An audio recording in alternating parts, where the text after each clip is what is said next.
Hello বন্ধুরা, চলে এসেছি নতুন একটি রেসিপি নিয়ে। নিয়েছি কাতলা মাছ, ভালো করে পরিষ্কার করে ধুয়ে নিয়েছি। দিয়ে দেবো এর মধ্যে নুন, আর দিয়ে দেবো গন্ধরাজ লেবুর রস। ভালো করে এটাকে মাখিয়ে নেব। হালকা হালকা করে উপর থেকে খোসাটা ছাড়িয়ে নেব। বেশি ডিপ করা যাবে না, অল্প অল্প করে ঘষে ঘষে নিতে হবে।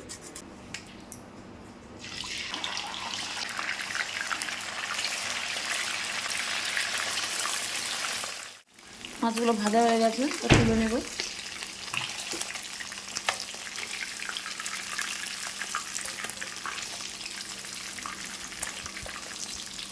মাছ ভাজার তেলে আমি দিয়ে দেবো আদা আর লঙ্কা পেস্ট।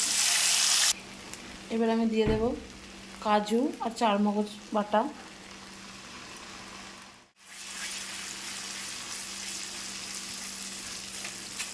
ভালো করে তাকে কষিয়ে নেব।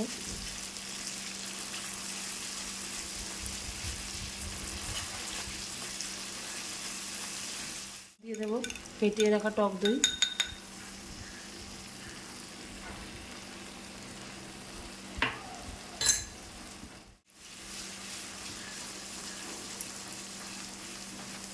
দিয়ে দেবো স্বাদ মতো নুন।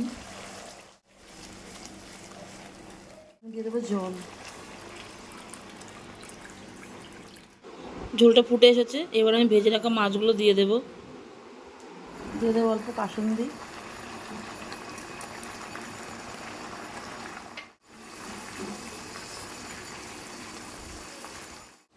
এবার দিয়ে দেবো লেবুটা বিট করে রেখেছি ওটা।